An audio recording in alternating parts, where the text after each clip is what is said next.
Well, clearly Canada's business community were the big winners in today's economic update, but do they feel they won enough? Dan Kelly is the president of the Canadian Federation of Independent Business. He joins me from his office in Toronto. Mr. Kelly, good to see you again. What's your reaction to Bill Morneau's measures to spur business investment? Has he listened to the concerns of your members?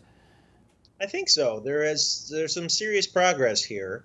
The top priority that we raised with the government, in addition to trying to defend against some of the new hikes that are coming our way, is to see some progress in terms of accelerated depreciation. And the measure is pretty good. We were worried that it might be small, it might be token, but it's actually big and it's fairly widespread. So that is good news.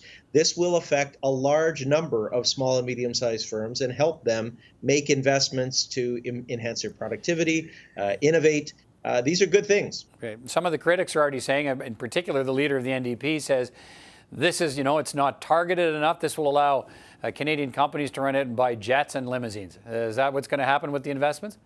Yeah, well, I represent small and medium-sized firms. There's not a lot of jets or limousines for the owner of the local bike shop or the family restaurant.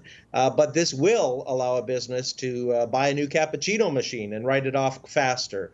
It'll allow them to make investments for a small manufacturer in plant and equipment or buying a second location.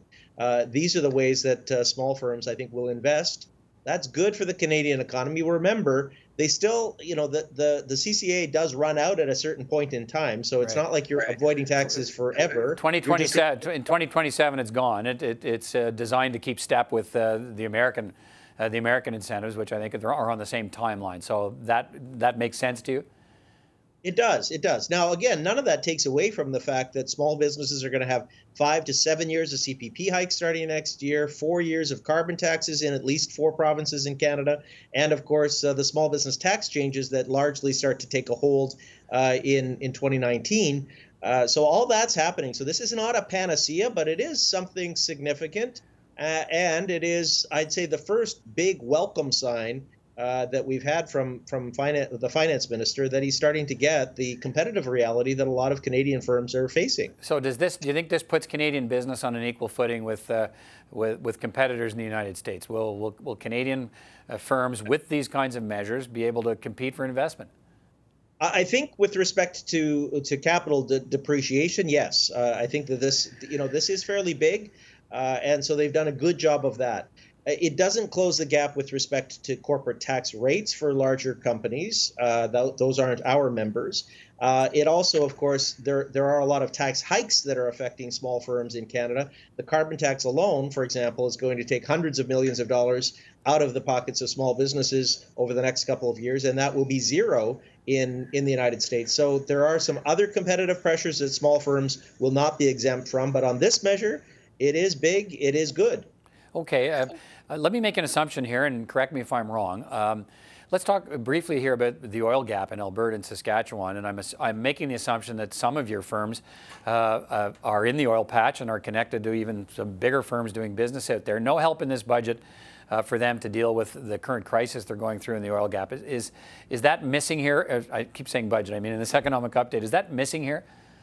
There's a lot of things that are missing. That is one of them, the fact that the natural resources sector continues to get hit very, very hard. While they can take advantage of some of the measures that are included with respect to capital write-offs, it doesn't fix the main problem that they have with respect to getting the supply to market. So that's not going to be helped in this. The other big thing, of course, that we worry about is that on the deficit front, there is no further progress on that front. There is going to be a day of reckoning for that. A recession is going to happen, and Canada is less well prepared than we could be. Yeah, but wait a minute, Dan. So, part of the problem with trying to write down trying to get the deficit gone and balance the books is he's giving $14 billion to companies and business in this country over the next 5 or 6 years, and he decided to do that instead of putting against the deficit. Yeah, and I think on that front, he made a good decision in terms of making some of these investments in capital cost allowance. But the history of corporate tax reductions or incentives like this is that it doesn't knock down government revenue. Sure, it may have some short-term implications, but the stimulus effect of these kinds of things is pretty significant. And the history in Canada has been that government revenues are buoyed by corporate income tax reductions.